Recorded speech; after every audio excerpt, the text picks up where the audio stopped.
Hello बच्चों, कैसे हैं आप लोग। तो बच्चों आज हम आपके लिए लेकर के आए हैं सरफेस केमिस्ट्री का नया लेक्चर। और इस लेक्चर में बच्चों आज हम बात करने वाले हैं कैटालाइसिस की,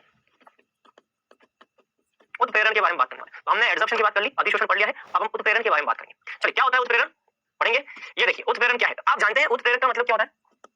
किसी को पता है उत्प्रेरक का मतलब क्या होता है? कोई भी बच्चा? सर उत्प्रेरक हमने ये पढ़ रखा है। उत्प्रेरक के बारे में आपने सुना है? क्या होता है उत्प्रेरक? यानी उत्प्रेरक का मतलब होता है ऐसे पदार्थ जो अभिक्रिया की दर को बढ़ाते हैं। उत्प्रेरक क्या करते हैं? अभिक्रिया की दर को बढ़ाने का काम करते हैं। और अभिक्रिया की दर को बढ़ाएंगे कैसे? उत्प्रेरक अभिक्रिया की दर को कैसे बढ़ाएंगे? ये जो सक्रिय ऊर्जा होती है, इस सक्रिय ऊर्जा का जो मान है, इस सक्रिय ऊर्जा के मान को क्या करते हैं? उत्प्रेरक जो होते हैं वो सक्रिय ऊर्जा के मान को कम करते हैं। उत्प्रेरक जो है वो सक्रिय ऊर्जा के मान को कम करते हैं। सक्रिय ऊर्जा का मान अगर कम हो गया तो ये अभिक्रिया की दर बढ़ जाएगी। तो अभिक्रिया की दर में वृद्धि करते हैं सक्रिय ऊर्जा के मान को कम करके। सक्रिय ऊर्जा के मान को कम करते हैं, सक्रिय ऊर्जा के मान को कम करते हैं और इस प्रकार अभिक्रिया की दर को बढ़ाते हैं, गति को बढ़ाते हैं, स्पीड को बढ़ाते हैं। अच्छा एक चीज यहाँ पे ध्यान रखना, उत्प्रेरक जो होते हैं ना, ये उत्प्रेरक पूरी अभिक्रिया में भाग तो लेंगे लेकिन संपूर्ण अभिक्रिया होने के बाद इनके संगठन में कोई परिवर्तन नहीं आता। मतलब कि जैसे मान लो आपने कोई उत्प्रेरक किसी अभिक्रिया की दर को बढ़ाने के लिए मिलाया, वो अभिक्रिया में भाग तो लेगा लेकिन अभिक्रिया पूरी होने के बाद में उसके संगठन में, उसके सूत्र में, उसके व्यवहार में कोई परिवर्तन नहीं आता। वो जैसे पहले आपने लिया था वैसा का वैसा आपको मिल जाएगा। तो ऐसे पदार्थ जो रासायनिक अभिक्रिया के दौरान रासायनिक और मात्रात्मक रूप से अपरिवर्तित रहते हैं, बदलते नहीं है। रासायनिक अभिक्रिया होने के बाद उनका संगठन जो होता है वो नहीं बदलता, हाँ लेकिन अभिक्रिया की दर को बढ़ाते हैं। अभिक्रिया की दर को बढ़ाते हैं और संगठन उनका अपरिवर्तित रहता है। ऐसे पदार्थ को हम क्या बोलते हैं? उत्प्रेरक बोलते हैं। क्या बोलते हैं? उत्प्रेरक। और इस परिघटना को हम बोलते हैं उत्प्रेरक। क्या बोलते हैं? उत्प्रेरक। चलो अब यहाँ पे दो शब्द आ रहे हैं, वर्धक और विषकारक। तो उत्प्रेरक का मतलब हो गया जो अभिक्रिया की दर को बढ़ाते हैं। अच्छा एक होता है वर्धक, उत्प्रेरक जो होते हैं वो अभिक्रिया की दर को बढ़ाते हैं और वर्धक जो होते हैं वो उत्प्रेरक की क्रियाशीलता को बढ़ाते हैं।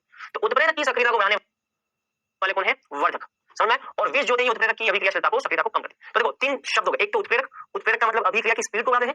दूसरा हो गया वर्धक जो उत्प्रेरक की सक्रियता को बढ़ाते हैं। तीसरा हो गया विष जो उत्प्रेरक की सक्रियता को कम करते हैं।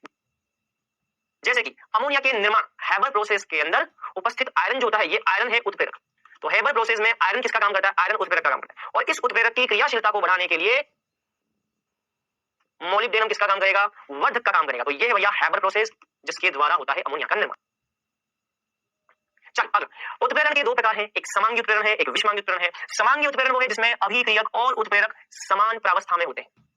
समांगी उत्प्रेरण का मतलब क्रियाकारक और उत्प्रेरक दोनों की भौतिक अवस्था समान होती है। जैसे यहाँ देखो ये दोनों ही क्रियाकारक जो है वो कौन सी भौतिक अवस्था में है? गैसीय भौतिक अवस्था में। और यहाँ पर जो उत्प्रेरक है इसकी भी भौतिक अवस्था क्या है? गैसीय भौतिक अवस्था है। तो ध्यान रखना बेटा, जब भी किसी अभिक्रिया के दौरान क्रियाकारक और उत्प्रेरक दोनों की भौतिक अवस्था समान हो तो इसे समांगी उत्प्रेरण बोलते हैं। क्या बोलते हैं? समांगी उत्प्रेरण। जैसे कि सबसे पहला एग्जांपल है लेड चैम्बर विधि, सीसा कक्ष विधि। इस सीसा कक्ष विधि के अंदर नाइट्रोजन के ऑक्साइड, ये नाइट्रोजन का जो ऑक्साइड है इसको हम उत्प्रेरक के रूप में इस्तेमाल करते हैं और सल्फर डाइऑक्साइड SO2 इसकी क्रिया कराई जाती है डाइऑक्सीजन के साथ में, ऑक्सीजन के साथ। सल्फर डाइऑक्साइड ऑक्सीजन के साथ में सीसा कक्ष विधि में इस्तेमाल किया जाता है नाइट्रिक ऑक्साइड उत्प्रेरक की उपस्थिति में। ये भी गैस, ये भी गैस, ये हो जाएगा समांगी उत्प्रेरण। अभिक्रियक सल्फर डाइऑक्साइड ऑक्सीजन और उत्प्रेरक नाइट्रिक ऑक्साइड ये सभी समान प्रावस्था में है। तो समान प्रावस्था में तो समांगी उत्प्रेरण। दूसरी अभिक्रिया यहाँ पे आप देख सकते हो ये भी लिक्विड है, ये भी लिक्विड है और ये भी द्रव अवस्था में एक्वस।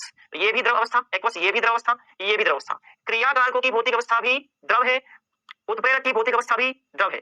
ये सभी समान अवस्था में, और जब सभी समान अवस्था में तो समांगी उत्प्रेरण। शर्करा का जल अपग्रहण, शर्करा का जल अपग्रहण, शर्करा का आप क्या करोगे? ये है आपका सुक्रोज। सुक्रोज एक ऐसी शर्करा है जिसका अगर आप जल अपग्रहण करोगे तो यह ग्लूकोज प्लस फ्रक्टोज मिलेगा। इस अभिक्रिया के दौरान ये भी द्रव अवस्था में एक्वस में, ये भी द्रव अवस्था में है और ये भी द्रव प्रावस्था में। इन सब की प्रावस्थाएं क्या है? सभी की प्रावस्थाएं द्रव है, समान प्रावस्था, समांगी उत्प्रेरण। तो समांगी उत्प्रेरण मतलब कि क्रियाकारक उत्प्रेरक सभी की अवस्था समान। अगला है विषमांगी। विषमांगी का मतलब क्रियाकारक और उत्प्रेरक की भौतिक अवस्था समान नहीं होती, ये समान प्रावस्था में नहीं होते, ये भिन्न प्रावस्था में होते हैं। जैसे कि मान लो SO2 ये गैसीय अवस्था में है लेकिन उत्प्रेरक किसमें? ठोस अवस्था में। तो यहाँ देख सकते हो उत्प्रेरक तो ठोस है लेकिन क्रियाकारक गैस है। तो यहाँ पर क्रियाकारक SO2 O2 से मिलेगा SO3 बनेगा। तो क्रियाकारक तो गैस है और उत्प्रेरक ठोस है, मतलब कि उत्प्रेरक ठोस क्रियाकारक गैस समान प्रावस्था में नहीं है, विषमांगी उत्प्रेरण हो जाएगा। अगला एग्जांपल हेबर प्रक्रम के अंदर उत्प्रेरक लोहे की उपस्थिति में नाइट्रोजन हाइड्रोजन क्रिया करेंगे, ये दोनों तो गैस अवस्था में है जबकि उत्प्रेरक ठोस अवस्था में। ये ठोस ये गैस, अलग अलग प्रावस्था, उत्प्रेरक ठोस ये गैस, विषमांगी उत्प्रेरण।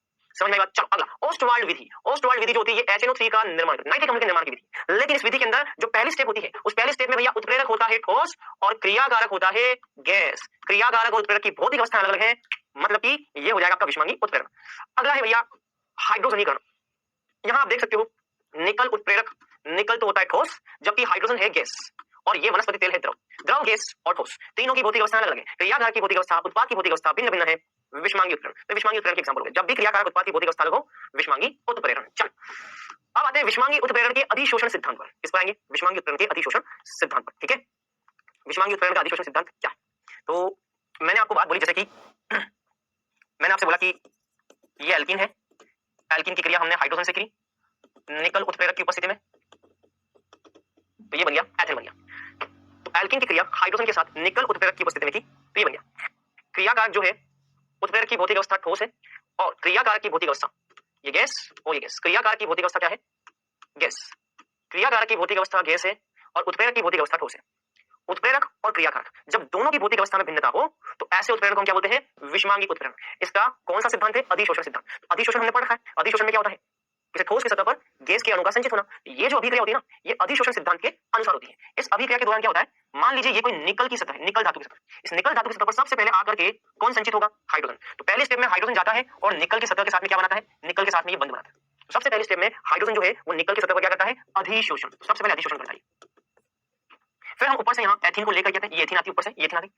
अब एथीन आने पे क्या होगा? ये वाला हाइड्रोजन इस कार्बन पे लगेगा, ये वाला हाइड्रोजन इस कार्बन पे लगेगा। इससे क्या बन जाएगा? इससे फिर से ये निकल बन जाएगा यहाँ पे और साथ ही साथ हाइड्रोजन का CH2 पे लगेगा तो CH2 पे हाइड्रोजन लग जाएगा तो ये हाइड्रोजन, इस CH2 पे ये हाइड्रोजन लग जाएगा तो ये हाइड्रोजन। ये बन गया आपका एल्केन। पहले स्टेप में यहाँ पे अधिशोषण और फिर होता है विशोषण। तो भैया अधिशोषण होगा तब जाकर के क्रिया होगी। तो हाइड्रोजन पहले निकल की सतह पर क्या होगा? अधिशोषित। हाइड्रोजन निकल की सतह पर हो जाएगा अधिशोषित और फिर एल्कीन आएगा। ये एल्कीन ऊपर से इस पर जाकर के जुड़ेगा, विशोषण होगा हाइड्रोजन का और यहाँ से फिर निकला जाएगा और फिर से एल्कीन हो जाएगा। तो ये भी अधिशोषण की घटना, इसी को हमको पढ़ना है। तो क्या लिखा है? यह सिद्धांत विषमांगी उत्प्रेरण की क्रियाविधि को स्पष्ट करता है। तो विषमांगी उत्प्रेरण कैसे होता है? इसकी क्रियाविधि को जानने के लिए हमको अधिशोषण सिद्धांत की जरूरत है। यह प्राचीन सिद्धांत जो कि उत्प्रेरण का अधिशोषण सिद्धांत कहलाता था। इसके अनुसार गैसीय अवस्था या विलयन के अभिकर्मक ठोस उत्प्रेरक की पृष्ठ पर अधिशोषित होते हैं। तो ये गैसीय अभिकारक जो होते हैं, ये जो गैस है, ये गैसीय अभिकारक ठोस की सतह पर क्या हो जाते हैं? अधिशोषित होते हैं। तो ठोस की सतह पर ये हो जाते हैं अधिशोषित। पृष्ठ पर अभिक्रियकों की सांद्रता में वृद्धि अभिकारकों की दर बढ़ाती है। तो ये जो अभिक्रियक है, इन अभिक्रियकों की सांद्रता इस पृष्ठ की सतह पर बढ़ जाती है और अगर पृष्ठ की सतह पर बढ़ जाती है तो अभिक्रिया की दर बढ़ जाएगी। अधिशोषण एक ऊष्मा से विक्रम है। हमें बताया अधिशोषण में डेल्टा H क्या है? नेगेटिव। डेल्टा H यहाँ पे क्या होता है? नेगेटिव। अधिशोषण की ऊष्मा अधिशोषण की दर को बढ़ाने में प्रेरित होती है। तो अधिशोषण होगा उत्प्रेरक की सतह पर और इस प्रकार से अभिक्रिया होगी। अब इसकी क्रियाविधि क्या होती है? चलिए इसकी क्रियाविधि को समझते हैं। तो विषमांगी उत्प्रेरण की क्रियाविधि किस प्रकार से संपन्न होगी उसको हम यहाँ पर समझते हैं। तो यहाँ एक बात देखो, ये है आपका उत्प्रेरक। मान लो ये निकल है, ये निकल की सतह है। आप देख सकते हो निकल की सतह पर ये संयोजकता मुक्त है, ये फ्री वैलेंसी। निकल की सतह पर यहाँ पे क्या है? Free valency. ये वही संयोजकता है जिस पर जाकर के क्रियाकारक बंध बनाएगा। तो सबसे पहले क्या होगा? उत्प्रेरक की सतह पर क्रियाकारक या अभिकर्मकों का क्या होगा? विसरण। तो सबसे पहले जो भी अभिकर्मक है वो इस उत्प्रेरक की सतह पर क्या होगा? विसरित, इसकी तरफ जाएगा। विसरित होना मतलब कि किसी विशेष स्थान पर जाना। तो यहाँ से अभिक्रियक के अणु इसकी सतह पर क्या होंगे? विसरित। यहाँ से चल करके यहाँ जाएंगे। पहले होगा भैया विसरण। विसरण के बाद में फिर क्या होगा? अभिकारक के अणु का अधिशोषण। किस पर? उत्प्रेरक पर। तो भैया पहले ये विसरित होकर यहाँ जाएंगे और इस उत्प्रेरक की सतह पर इनका क्या हो जाएगा? अधिशोषण। तो ये जो क्रियाकारक है ये जाकर के इस उत्प्रेरक की सतह पर क्या हो जाएंगे? अधिशोषित हो जाएंगे। अभिकारक अणु का अधिशोषण होता है, ये अधिशोषण हो गया। तो ये से बंध बना गया। अब इनका अधिशोषण होने के बाद भैया इन दोनों के बीच में बंध बनता है। इन दोनों के बीच में क्या बनेगा? बंध। तो ये दोनों आपस में एक दूसरे के बीच में क्या बनेंगे? बंध। तो अभिकारक अणुओं का अधिशोषण एक दूसरे के साथ बंध बनाएंगे। तो ये बन गया क्या आपका? मध्यवर्ती। और बाद में क्या होगा? बाद में ये वाला बंध यहाँ से टूट जाएगा। तो अधिशोषण की प्रक्रिया जब उल्टी हो जाती है उसको क्या बोलते हैं? विशोषण। विपरीत हो जाता है विशोषण। यहाँ से जैसे ही बंध टूटेगा तो ये हो जाएगा भैया विशोषण। तो यहाँ से A और B अलग हो जाएंगे। A और B अलग हो गए बंध बना करके, ये बन गया आपका उत्पाद। और उत्प्रेरक जैसा हमने शुरू में लिया था वैसा का वैसा हमको मिल गया। इसी को हम बोलते हैं उत्प्रेरक। उत्प्रेरक का मतलब उसका संगठन पूरी अभिक्रिया के दौरान परिवर्तित नहीं होता। तो हमने पहली स्टेप में हमने अभिकर्मों का उत्प्रेरक की सतह पर विसरण कराया। विसरण मतलब कि अभिकर्मों को हम उत्प्रेरक की सतह पर लेकर के गए। फिर उस उत्प्रेरक पर क्या हुआ? अधिशोषण। तो अधिशोषण होता है A और B का, उत्प्रेरक की सतह पर होता है अधिशोषण या अधिशोषण हो गया। उसके बाद में यहाँ पर एक मध्यवर्ती का निर्माण होता है उत्प्रेरक की सतह पर रासायनिक अभिक्रिया द्वारा। उसके बाद में मध्यवर्ती का निर्माण होता है उत्प्रेरक की सतह पर, ये जो मध्यवर्ती बनता है ये रासायनिक अभिक्रिया द्वारा बनता है।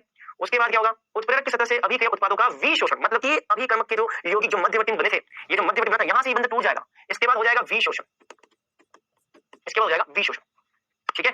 और अंत में अभिक्रिया उत्पादों का उत्प्रेरक की सतह से दूर विसरण होगा। लास्ट में क्या होगा? लास्ट में जो भी है उत्पाद वो उत्पाद इस उत्प्रेरक की सतह से दूर हट जाएंगे, तो दूर विसरण हो जाता है। ये क्रियाविधि है, ये पूरी पूरी उत्प्रेरण की क्रियाविधि है। अब भैया ये जो ठोस उत्प्रेरक होते हैं, ठोस उत्प्रेरक की कुछ महत्वपूर्ण विशेषताएं होती है। ठोस उत्प्रेरक जितने भी इनकी कुछ इंपॉर्टेंट प्रॉपर्टीज होती है उसमें सबसे पहला है सक्रियता। सक्रियता का मतलब क्या? देखो, बहुत सीमा तक उत्प्रेरक की सक्रियता रसावशोषण की प्रबलता पर निर्भर करती है। रासायनिक अधिशोषण जितना ज्यादा प्रबल होगा, रासायनिक बंधों का निर्माण जितना ज्यादा मजबूत होगा, बॉन्ड जितने ज्यादा स्ट्रॉन्ग बनेंगे उतने ही उत्प्रेरक की सक्रियता ज्यादा होगी। तो उत्प्रेरक की सक्रियता जो है वो रासायनिक अधिशोषण पर निर्भर करती है। मतलब कि आपके अधिशोषक और अधिशोष्य के बीच में रासायनिक बंध जितने मजबूत बनेंगे उतना ही उत्प्रेरक की सक्रियता ज्यादा होगी, निर्भर करती है इस पर। सक्रिय होने के लिए अभिक्रियक और उत्प्रेरक के मध्य पर्याप्त रूप से प्रबलता से अधिशोषण होना चाहिए। अगर आप उत्प्रेरक को बहुत ज्यादा सक्रिय करना चाहते हो, अधिशोष्य और अधिशोषक के बीच में बहुत ही मजबूत बंध होना चाहिए, प्रबलता से बनने चाहिए, बंध बनने चाहिए। अच्छा, एक चीज इस प्रक्रिया में ध्यान रखें, इतना भी ज्यादा प्रबलता से बंध नहीं बनना चाहिए, अधिशोषण नहीं होना चाहिए कि वो भैया गतिहीन हो जाए, उनकी गति बहुत ही कमजोर हो जाए एवं अन्य अभिकर्मों के लिए उत्प्रेरक की सतह पर कोई स्थान रिक्त ना है। इतनी भी तेज गति, इतना भी तेज बंध नहीं बनना चाहिए कि भैया एक बार बंध बन गया तो दूसरे अभिकर्मों को बंध बनाने की जगह ना मिले। कई बार होता है ना कि आपने एक बार अभिक्रियक का बंध बना दिया, अभी इतने मजबूत बंध बन गए कि भैया दूसरे को बॉन्ड बनाने का मौका ही नहीं मिला। तो ध्यान रखना है यहाँ पे इतना मजबूती से अधिशोषण नहीं होना चाहिए कि भैया दूसरे अणु को अधिशोषण का मौका ना मिले, ठीक है। ऐसा नहीं होना चाहिए अन्य अभिकर्मों को उत्प्रेरक की सतह पर कोई रिक्त स्थान ना मिले, उस पर अधिशोषण का मौका ना मिले। हाइड्रोजन अभिक्रियाओं के लिए पाया गया कि उत्प्रेरक की सक्रियता अवस्था सारणी में वर्ग 5 से वर्ग 11 तक बढ़ती है। तो हाइड्रोजन जो होता है, हाइड्रोजनीकरण जो होता है उसमें वर्ग 5 से वर्ग 11 तक क्रियाशीलता क्या होती है? बढ़ती है, ठीक है। वर्ग 7 से 9 तक के तत्व अधिकतम सक्रियता दर्शाते हैं, कक्षा 11 1 तक 3। कक्षा 11 का हमारा जो तीसरा चैप्टर है आवर्त सारणी वाला, उस आवर्त सारणी वाले चैप्टर के अंदर हमें बात अच्छे से बताया कि वर्ग 7 से 9, वर्ग 7 से 9 किसका है? वर्ग 7 है आपका कोबाल्ट का, कोबाल्ट निकल, सॉरी माफ करना, वर्ग 7 आपका यहाँ पे आ जाएगा कोबाल्ट, निकल और कॉपर। ठीक है, या इसको करेक्ट कर लो, एक सेकंड में इसको करेक्ट करता हूँ। वर्ग 7 आपका आ जाएगा यहाँ पे मैग्नीज, तो मैग्नीज, आयरन, कोबाल्ट, इन तीनों का वर्ग। मैग्नीज का वर्ग होता है 7, आयरन का होता है 8 और कोबाल्ट होता है 9। इन तीनों की अधिकतम सक्रियता होती है।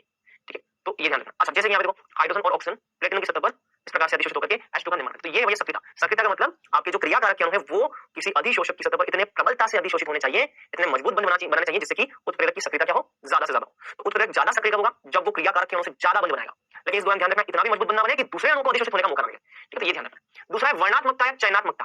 वर्णात्मकता का मतलब है ऐसा समझो कि एक उत्प्रेरक जो है वो किसी एक विशेष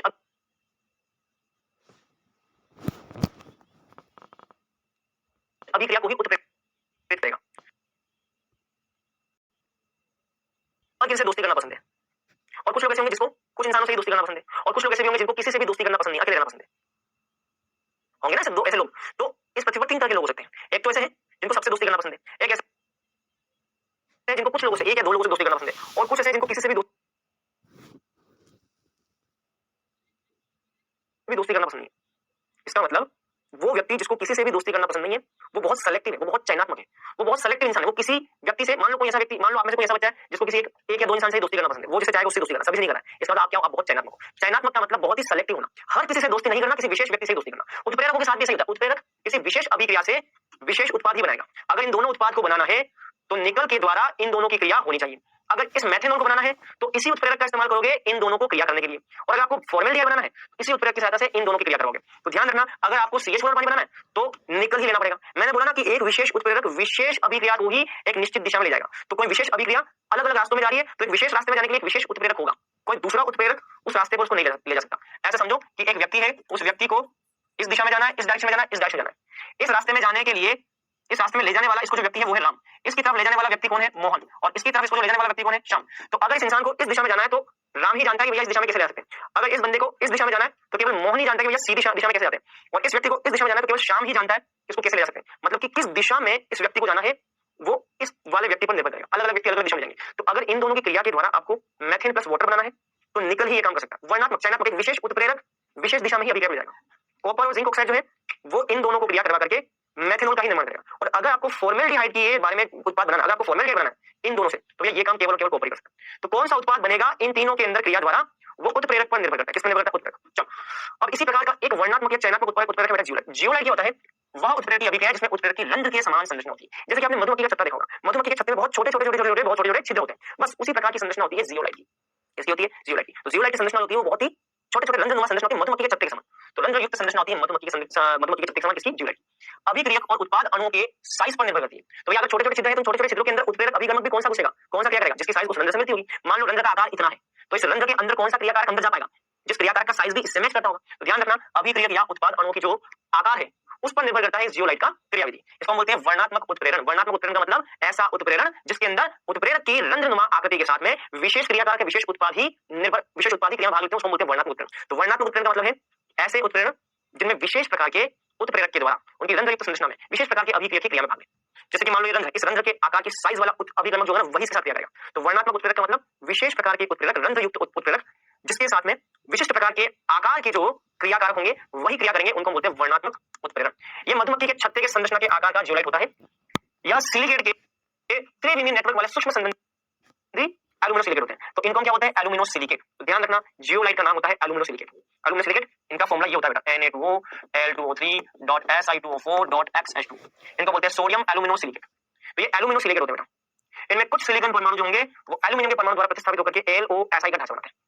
जियोलाइट में होने वाली अभिक्रियाएं अभिक्रियक तथा उत्पाद अणुओं के आकार और आकृति के साथ में जियोलाइट के संबंधों, छिद्रों और कोटर केविटी पर भी निर्भर करती है। तो जियोलाइट में होने वाली जितनी भी अभिक्रियाएं ना, यहाँ पर होने वाली जितनी भी अभिक्रियाएं वो उत्प्रेरक के छिद्र के आकार, रंध्रों के आकार उस पर निर्भर करती है, उनकी कैविटी पर निर्भर करती है, साथ ही साथ क्रियाकारकों के आकार और आकृति पर भी निर्भर करती है। और इन जियोलाइट को क्या बोलते हैं? सोडियम एल्यूमिनोसिलिकेट। सोडियम एल्यूमिनोसिलिकेट के अंदर कुछ एल्यूमिनियम परमाणु सिलिकॉन परमाणु को प्रतिस्थापित करते हैं।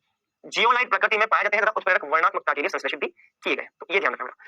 जियोलाइट कहां पर इस्तेमाल होते हैं? जियोलाइट पेट्रो रसायन उद्योग के अंदर, पेट्रोलियम उद्योग के अंदर इस्तेमाल होते हैं हाइड्रोकार्बन के भंजन में और समावयवीकरण में। भंजन का मतलब क्या होता है? ऐसा समझो कि मैंने यहाँ पर लिखा है C8H18, ये कोई अल्केन है, इस एल्केन को यदि छोटे एल्केन में तोड़ना है C6H14 प्लस C2H4, बड़े एल्केनों से छोटे एल्केन या एल्केन बनाने हैं तो इस प्रक्रिया को हम क्या बोलते हैं? भंजन।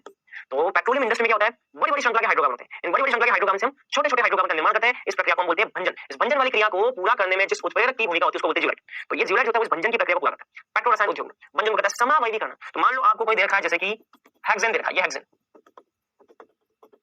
इस हेक्सेन का अगर आपको समावैधीकरण करना है, इस हेक्सेन का समावैधीकरण अगर आपको करना है तो हेक्सेन का समावैधीकरण किससे करते हो? जियोलाइट से। तो भैया समावैधीकरण समावैध बनाना है तो ये हेक्सेन है, हेक्सेन का समावैध बन गया क्या? 2-मेथिल पेंटेन।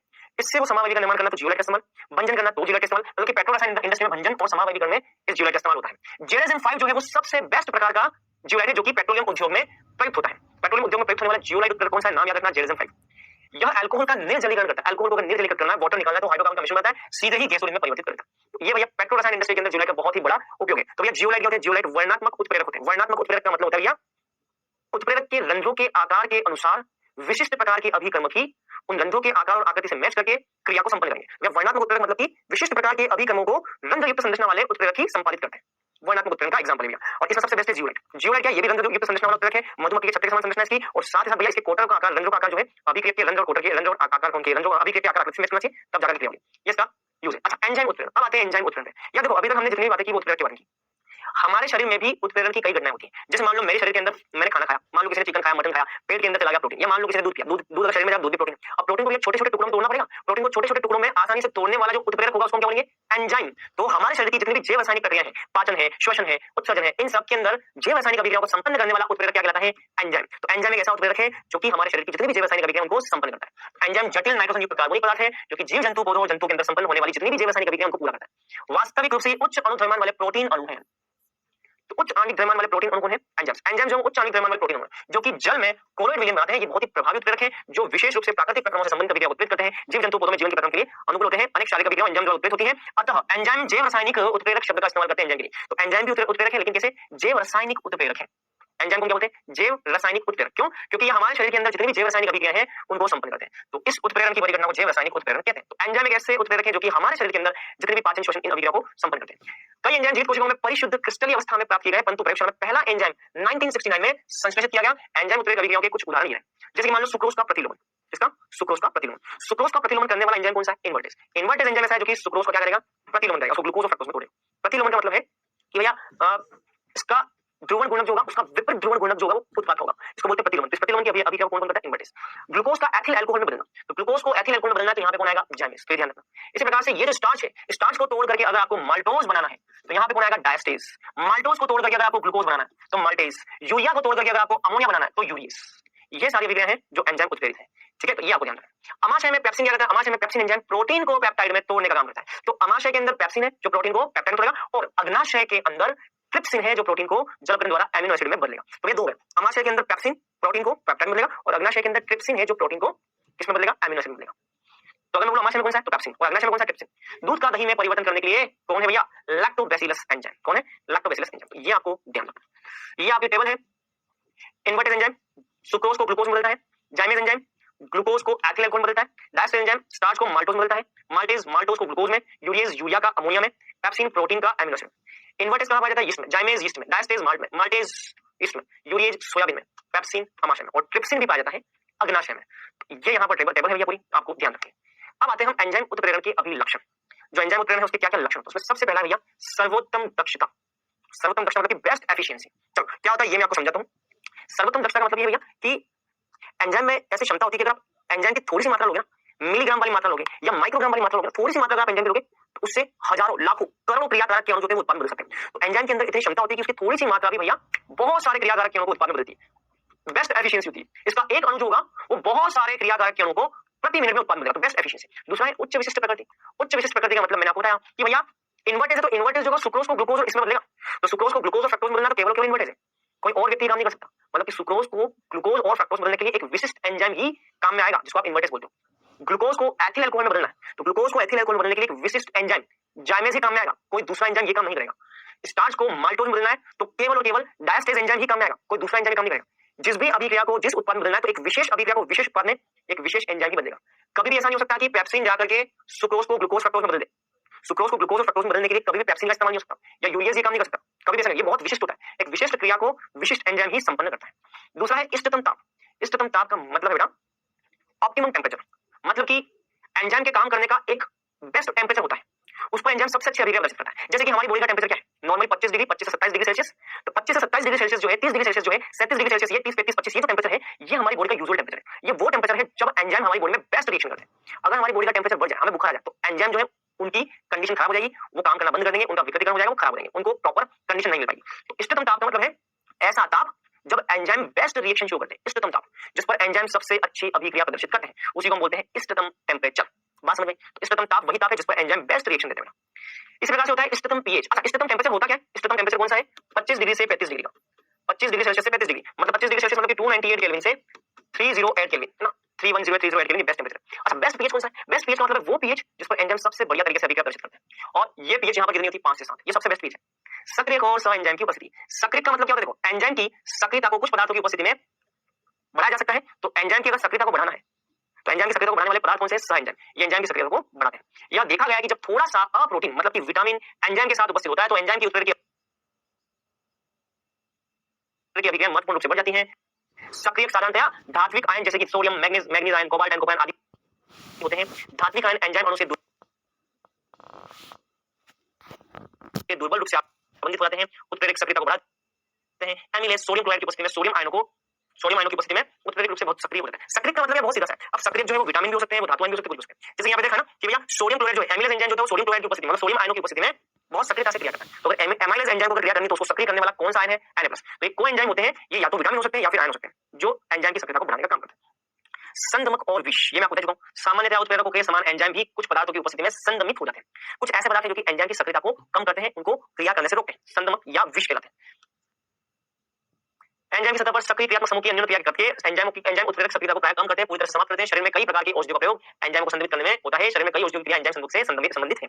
तो ध्यान रखना, हमारे शरीर में हम जितनी भी ड्रग्स लेते हैं, उन ड्रग्स का काम है पॉइजन की तरह काम करना। तो हमारी बॉडी मान लो कोई वायरल डिजीज हो गया, हमें कोई वायरल प्रॉब्लम होगी, हमारी बॉडी मान लो हमें जुकाम हो गया। अब जुकाम होने के बाद में हम जो दवाई का इस्तेमाल करते हैं, वो दवाई जो होती है वो विष की तरह काम करती है। किसके लिए? उस वायरस के प्रोटीन के लिए विष की तरह काम करेगा, जो वायरस हमारे शरीर में जुकाम को बढ़ाने का काम करे। तो वायरस हमारे शरीर में जुकाम को बढ़ाने के लिए जिस तरह की एक्टिविटी करा, उस एक्टिविटी को संदमित करने का काम कौन करती है? औषधियां। तो औषधियां जो होती है वो विष की भांति कार्य करती है।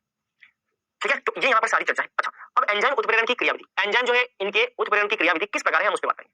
ठीक है, चलिए, तो यहाँ पर एक चीज ध्यान रखना बेटा, एंजाइम उत्प्रेरण की क्रियाविधि भी ठीक वैसी है जैसे कि आपने सुना होगा ताला चाबी सिद्धांत सुना है, लॉक एंड की थ्योरी सुना है, लॉक एंड की थ्योरी। एंजाइम उत्प्रेरण की एक क्रियाविधि है जिसको बोलते हैं लॉक एंड की थ्योरी, ताला चाबी सिद्धांत। बायोलॉजी में आपने पढ़ा होगा ना, या आपने ये बात सुनी होगी कि एक विशेष ताले को खोलने के लिए विशेष चाबी चाहिए।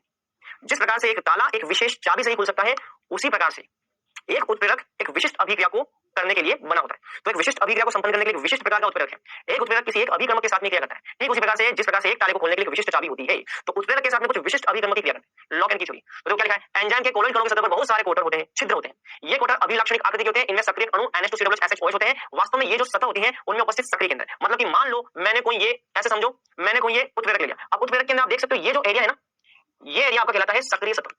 ये सक्रिय सतह किससे बनी होती है बेटा? ये सक्रिय सतह NH2COOH इस प्रकार के फंक्शनल ग्रुप से बनी होती है। इनको हम सक्रिय केंद्र बोलते हैं, सक्रिय केंद्र बोलते हैं। अभिक्रियक के अणु जिनकी परिपूरक आकृति होती है, ऐसे अभिक्रियक के अणु जो इस आकृति के साथ में मैच करते हैं। मान लो ये अभिक्रियक है, ये अभिक्रियक अणु इस आकृति के अंदर फिट बैठ सकता है, तो ये जाएगा यहां जाकर फिट हो जाएगा। तो ऐसे अभिक्रियक अणु जो कि इस आकृति को मैच करते हैं, इन कोटरों में ताले में चाबी के समान फिट हो जाएंगे। सक्रिय समूह की उपस्थिति के कारण एक सक्रिय संकुल बनता है जो विघटित होकर के उत्पाद बनाता है। तो जैसे ही यहां पर जाएगा, ताले चाबी की तरफ फिक्स हो जाएगा, इसको खोलेगा और ये जाकर के फाइनली किसमें बदल जाएगा? उत्पाद मिल जाएगा। तो एक विशेष उत्प्रेरक के साथ में विशेष अभिक्रमक की क्रिया करता है। तो यहां देख सकते हो इस प्रकार एंजाइम उत्प्रेरक अभिक्रिया को दो पदों में बांटा गया। तो ये है आपका उत्प्रेरक, ये उत्प्रेरक एक विशिष्ट अभिक्रमक क्रियाकारक को ही उत्पाद में बदलता है। तो ये क्रियाकारक है, इस क्रियाकारक की जो आकृति है वो इसकी सक्रिय सतह से मैच करनी है। देखो ये है उत्प्रेरक की सक्रिय सतह, ये है उत्प्रेरक की सक्रिय सतह। इस सक्रिय सतह को आपको ले जाकर के यहाँ पे फिट करना है। तो ये ध्यान रखना, अभिक्रियक की जो आकृति है, इसके जो सक्रिय स्थल होंगे, इसके सक्रिय स्थल वो इस उत्प्रेरक के साथ में उसकी आकृति के साथ में मैच करनी चाहिए। जब ये दोनों एक दूसरे में फिट बैठ जाएंगे, देखो फिट बैठ गए, ताला चाबी की तरह एक दूसरे में फिट बैठ गए। जैसे एक दूसरे फिट बैठेंगे तो यहाँ से उत्प्रेरक अभिक्रमक से मिलेगा तो एक संकुल बनेगा। इससे क्या बनेगा? संकुल। और ये जो संकुल है वो टूटेगा, फिर से हमको एंजाइम मिलेगा और इस सबस्ट्रेट से हमको क्या प्राप्त होंगे? दो उत्पाद प्राप्त होंगे। तो सक्रिय संकुल कैसे बनता है? सबसे पहले एंजाइम जो क्रियाकारक से मिलता है, संकुल का निर्माण करता है, और ये जो संकुल है ये आगे जाकर के एंजाइम और उत्पाद का निर्माण करता है। इस प्रकार से भैया यहाँ पर ताला चाबी सिद्धांत के अनुसार एंजाइम जो होता है वो उत्पाद का निर्माण करता है। क्लियर? यहां तक की कहानी एकदम बढ़िया से। चलो अब बात करते हैं आगे की। उद्योगों में भी उत्प्रेरण की कई घटनाएं हम देख सकते हैं। हमारी जितनी भी इंडस्ट्री है, इंडस्ट्री में जो हम उद्योगों के अंदर रसायनों का निर्माण करते हैं, रसायनों को संपन्न करने के अंदर भी भैया उत्प्रेरण की प्रक्रिया होती है। जैसे कि हैबर प्रोसेस, हैबर प्रोसेस के अंदर अमोनिया का निर्माण करने के लिए हम किसका इस्तेमाल करते हैं? लोहे का इस्तेमाल करते हैं, जो कि उत्प्रेरक का कार्य करता है। मॉलिब्डेनम वर्धक के रूप में इस्तेमाल होता है। इस अभिक्रिया के अंदर हम उच्च दाब और निम्न ताप पर इस अभिक्रिया को संपन्न करते हैं। इस उत्प्रेरक, इस अभिक्रिया को हम उच्च दाब और निम्न ताप पर क्या करते हैं? संपन्न करते हैं। किस उत्प्रेरक की उपस्थिति में? लोहे वाले उत्प्रेरक की उपस्थिति में। तो ये ध्यान रखना। अच्छा, इसी प्रकार से एक होती है ओस्टवाल्ड विधि। ओस्टवाल्ड विधि में आप किसका निर्माण करते हो? नाइट्रिक अम्ल का निर्माण करते हो। नाइट्रिक अम्ल के निर्माण में पहली स्टेप के अंदर यहाँ पे प्लेटिनम का इस्तेमाल करते हो। तो प्लेटिनीकृत एस्बेस्टोस जो होता है वो इस ओस्टवाल्ड विधि के अंदर उत्प्रेरक का कार्य करता है। किसका कार्य करता है? उत्प्रेरक का कार्य करता है। इसी प्रकार से सल्फ्यूरिक अम्ल के उत्पादन के लिए कॉन्टैक्ट प्रोसेस आपने सुना होगा। इस कॉन्टैक्ट प्रोसेस द्वारा आप इसका निर्माण करते हो, सल्फ्यूरिक अम्ल का निर्माण करते हो। इस सल्फ्यूरिक अम्ल के निर्माण के लिए यहाँ पे आप इस्तेमाल करते हो वेनेडियम पेंटाऑक्साइड उत्प्रेरक। तो वेनेडियम पेंटाऑक्साइड उत्प्रेरक यहाँ पे इस्तेमाल करते हो, जिससे सल्फ्यूरिक अम्ल का निर्माण होता है। भैया उद्योग के अंदर इस प्रकार से हम उत्प्रेरण की प्रक्रिया को संपन्न करते हैं। तो ये आपकी पूरी की पूरी कहानी है उत्प्रेरण की, जो कि आपको बतानी थी मुझे। तो ध्यान रखना, हमारे पास सबसे पहले उत्प्रेरक है, और उत्प्रेरक जो कि हमारी जैव रासायनिक अभिक्रिया को संपन्न करते हैं वो कौन से हैं? एंजाइम। तो एंजाइम एक ऐसे उत्प्रेरक है जो कि हमारे शरीर की जैव रासायनिक अभिक्रिया को संपन्न करते हैं। उसमें अलग अलग कैटेगरी बताई मैंने आपको, कुछ जाइमेस बताया, डायस्टर बताया, माल्टेस बताया, सुक्रेस बताया, वो सारे आपने पढ़े। उसके अलावा ये टेबल है, ये आपको पढ़े। चलो अब आते हैं भैया ट्विस्ट पर। ट्विस्ट का क्वेश्चन नंबर फर्स्ट, अधिशोषण के लिए क्या सही नहीं है? एंथैल्पी परिवर्तन 0 क्या सही नहीं है? एंट्रोपी परिवर्तन 0, गिब्स मुक्त ऊर्जा परिवर्तन 0, या सभी? इनमें से कौन सी बात ऐसी जो कि अधिशोषण के लिए सही नहीं है?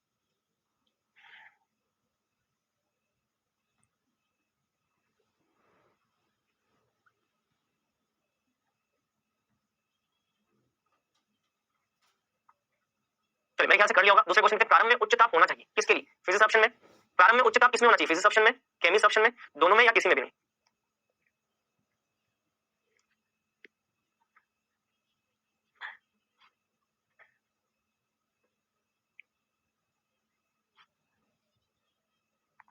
चलिए फर्स्ट क्वेश्चन कहते हैं अधिशोषण के लिए क्या सही नहीं है। देखो अधिशोषण के लिए डेल्टा एच होता है नेगेटिव, डेल्टा एस होता है अधिशोषण के लिए ये भी नेगेटिव, और डेल्टा जी भी क्या होता है? नेगेटिव। तीनों नेगेटिव होते हैं, जबकि यहाँ पे क्या जीरो। ये सभी गलत है, सारा का सारा गलत है, बोला जाएगा। प्रारंभ में उच्च ताप होना चाहिए इसके लिए फिजिक्स ऑप्शन के, रासायनिक अधिशोषण में उच्च ताप होना चाहिए। चलिए तो आज हमने क्या पढ़ा? आज हमने कैटालाइसिस को कंप्लीट कर लिया। पैनल पे आपको होमवर्क मिल जाएगा, अगली क्लास से हम पढ़ेंगे कोलोइड। ठीक है, तो चलिए बच्चों आज इतना ही, मिलेंगे नेक्स्ट लेक्चर में नए टॉपिक के साथ। तब तक के लिए bye bye, take care, best of luck.